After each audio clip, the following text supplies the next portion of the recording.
Hello to all the lovely cloud enthusiasts. How are you all doing? I hope that you all are doing great physically, mentally, financially, and I hope that you're trying to become a better version of yourself than what you were yesterday, so that your future self can thank you for the steps that you have taken today. Guys, before we move ahead, I would like to give a quick introduction about me. Of course, you all know me. If you have been following me, you already know that I've been putting content about the AWS cloud on social media.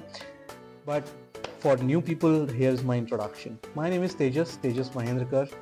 And on the screen where you see, that's my LinkedIn username, to be specific. Tejas Mahendrakar is the LinkedIn username. If you go on LinkedIn and search for Tejas Mahendrakar, you will end up with a person with a pic that I've put here, and then you can connect with me, you can chat with me, and if there are any doubts, you can always ask for my help. I'll be very happy to help you guys. Second of all, the Cloud Minds is the name of my YouTube channel, where I've been putting content about the cloud technology, about from the very basics of the cloud technology till we have covered S3, we have covered Lambda, we have covered VPCs, we have covered IAM. Right now, we have been covering different topics, and today's topic is also very interesting, guys. So the service that we are talking about today connects all of these services together, and it keeps them together. So if you have guessed what service that is, then congratulations, you're on the right path. If not, don't worry, we'll be covering that in very much detail. Now, coming back to the quick introduction that we are going through, the Cloud Minds is the name of the channel that I was talking about, that is on the YouTube. And if you have any doubts, if you want to get something clarified, if you want to connect with me, the cloudsimplifier@gmail.com, this is my this is my email ID. You can always send me an email, you can always chat with me, you can always get your doubts clarified. I'll always be there to help you. Alright guys, let's move ahead and try to understand what today's topic is. Like I said, if you have guessed today's topic, then congratulations, you're on the right path. So today we are going to talk about AWS's very basic but very important service, which is the IAM, the Identity and Access Management. Now, let me just open the console home here so that you guys can understand what we're talking about. We are talking about the IAM here. Now, when I say IAM, it means Identity and Access Management. Now, before we jump ahead, I just want to make you all understand what does this Identity and Access Management mean. Now, let's break it down a bit and try to understand what does it mean. Identity means you are proving your identity on the internet to the AWS or the Amazon Web Services. What does it mean? It means you're using some kind of credentials like the usernames and password or authentication tokens or access key ID and secret access key, something like that, to prove your identity to Amazon Web Services, stating that, hey, this is Tejas and these are my credentials to prove that this is my identity. That's the reason why it is called Identity and Access Management. What does access mean? Now, whenever you have an identity, whenever you have logged in using either your secret key, your key ID and secret key ID, or your username and password credentials, it doesn't mean that you will have all the accesses in the world that is for the AWS or its services. There is an exception for the root account, because whenever you first create an account, you are the root account, or whatever are the credentials provided when you first create the account, that itself is called the root account. Now, right now I'm in my root account, so I can do any number of services, I can do any number of changes, I can look at any number of services, I can do any changes that I want. But what if I want to restrict these accessing the services or looking at these dashboards? What if I want to restrict it? What do? I go ahead and create users, or I go ahead and create groups. I create users and put them in the groups. Now, don't worry, we'll be talking about what are the users, what are the groups, and there are 4 very important things that you need to understand in IAM. Okay, so but before we go ahead, I just wanted to clarify the Identity and Access Management. I'll just give you a quick recap. It means Identity means that you're proving your identity through the AWS, stating that here is my credentials, here is the access token, for example, so that I can log in, or there are also pre-signed URLs, for example. Those are also identities related information that we are providing to AWS, stating that this is my identity. And what does access mean? Access means the ability of your user to go ahead and access certain services, access certain dashboards, or perform certain actions. That is called the access. Alright, let's go ahead and try to understand. Like I said, there are four major or four important things whenever you talk about IAM. That is the user groups, second one is the user, third is the role, and four are the policies. Now let's bifurcate and try and understand what each of these different things mean. When I talk about when I talk about groups, a user group is a collection of IAM users. User group can specify permissions for a collection of users. Now first, before we go ahead and jump into the groups, I just have to first go ahead and create a user. Now here, for example, I have created an admin user so that I do not use the root account. Now, one of the very important things that you need to remember is that whenever you create a root account, you should never be using the root account except for creating other users, for example, the admin user, and then the root account credentials should be stored securely somewhere and no one else should access it unless there is an issue with the admin account, unless you have to make some changes, some look at the dashboards, some other access to the services for which the admin cannot. Only in that case you'll have to use the root credentials. Otherwise, you should never ever try to use the root credentials. Alright, this is a very important thing that you need to understand. And second of all, like I said, you need to go ahead and by using the root user, you need to create admin users, and only you need to use the admin users. Now, how do you understand whether you are in a root or an admin user? If you click here, you see that there is an account ID. For the root user, you will have some more information, not just the account ID, you will have the IAM user as well. Let's go ahead and change this to the IAM user that we have created. What are the changes that we look at whenever we are logged into the IAM as an IAM user? But before that, let's try and create an IAM user, guys. Alright. So whenever I say create, it will ask me for certain details. So for example, I'll create test admin IAM user. For example, this is the name that I've given for the test user. The name of the user is test. What is his or her role? It's admin, and I want to specify that this is an IAM user and not a root user. That's the reason why I have chosen this name. Now I want to provide this IAM user the AWS Management Console access. Of course, this is optional, but I want to provide it. Okay, and I want to create an IAM user. Okay, it is said that we recommend that you create an IAM user only if you need to enable programmatic access. Of course, most of the IT companies we will require this programmatic access. If not, then you can go ahead and create a user in the identity center itself. But for this example, I would go ahead and create an IAM user. Test at 1 2 3 4. That will be my password as of now. Right? When I say click show password, it will show test at 1 2 3 4. I do not want the user to create a new password whenever I sign in next. So I just want to keep this password as of now. This is for just the demo purpose. That's the reason why I have chosen this. Alright, I'll say next, and I want to set the permissions here. Now, instead of adding it to the user group which I've already created, like I said, I've already created Tejas admin as one of the users, and I had used this group. I can go ahead and attach policies instead of adding the user to the group itself. So we can either add the user to the existing group, or we can attach policies directly. Now, like I said, there are four important things: user group, users, roles, and policies. Now we have already seen user groups. We've already seen looking at right now at users. We have also talking about the policies here. Alright. So what does a policy mean? Policy is actually a JSON document which will either allow or deny the access to certain services within the AWS. Alright. For example, let me search for administrator access. So this is one of the policies, and what does this policy state?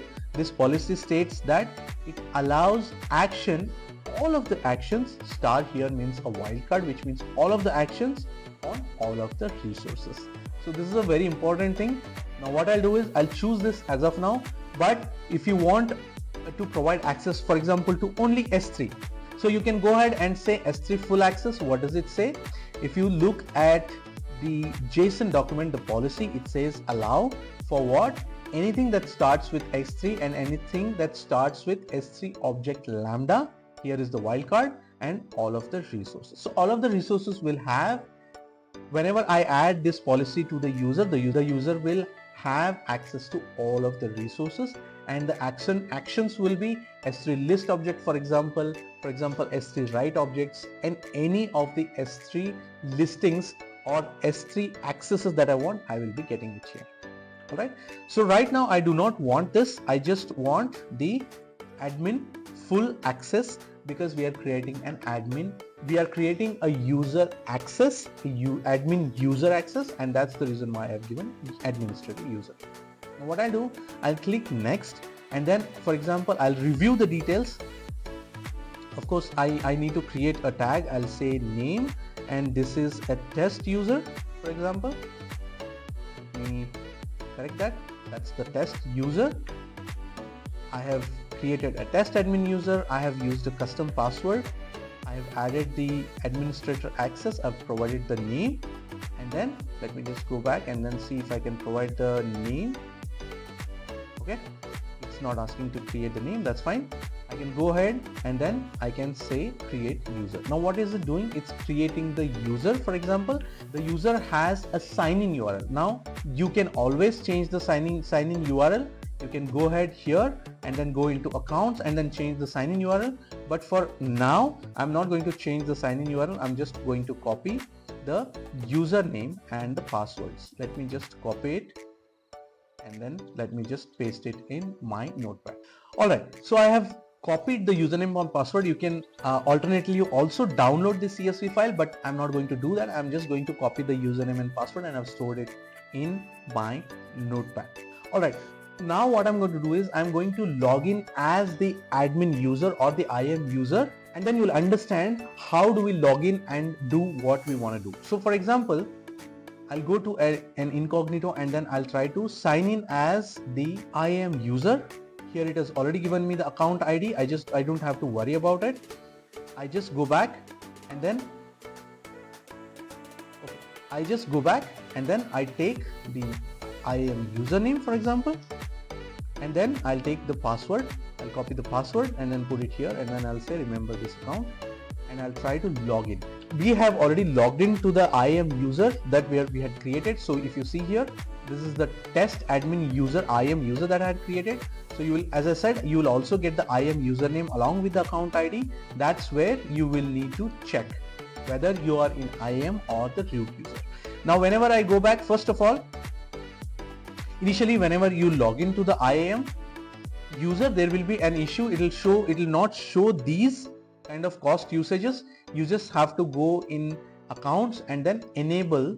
Okay, let me log back into my account and then show you how to do that.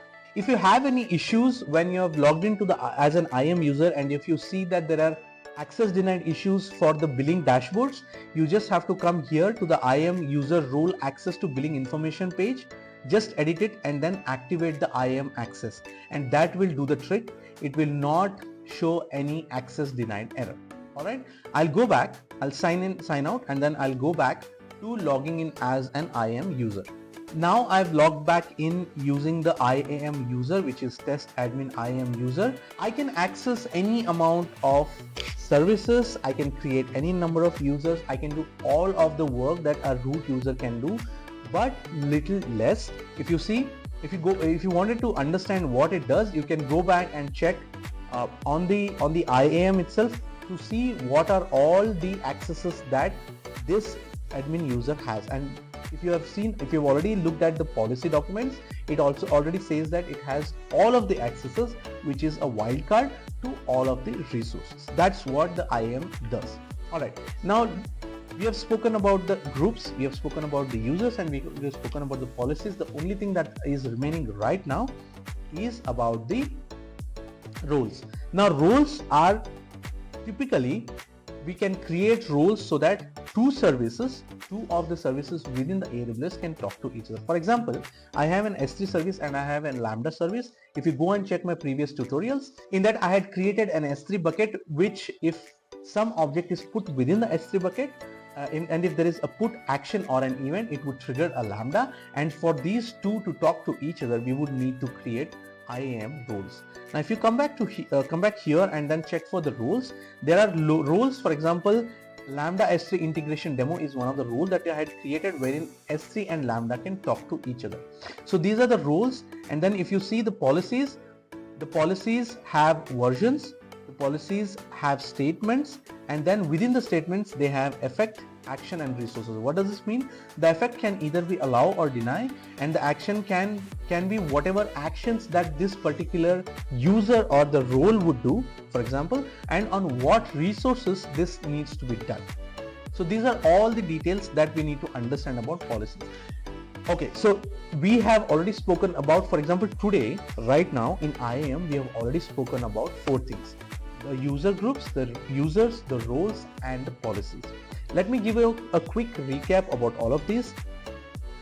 Users are physical users, for example, human beings which need some kind of credential to log into the AWS management console and perform certain actions. Developers can be users, admins can be users, or DevOps engineers can be users, testers can be users, or any of the businesses can also be users, but they can be categorized within their own groups. And that is the reason why we call them user groups, because business users can be categorized differently, developers can be categorized differently, project managers can be categorized differently, and admins can be categorized differently. And we can create the user groups and then add the users within the groups. Now these users and groups are many-to-many relationship. A group can have many users, a user can be tagged to many groups, right? Now, those are the 2 things that we have spoken about today. The third thing that we have spoken about is the role. Whenever two of the services need to talk to each other, for example, S3 has to talk to Lambda, then we need to create a role so that they both can talk to each other and exchange the information. All right. And the 4th point that we spoke about was the policy. Now here policy, for example, provides a version number. Now the version has not changed since 2012, 10, 17. It has not changed from them. So you need to compulsorily use this. But within the statement, there are few things that are optional, and there are few things that are compulsory. For example, the effect that you need to provide, whether it is an allow or deny, then the action which you need to provide, which is what actions will be performed and on what resources. These are the important points that we need to provide.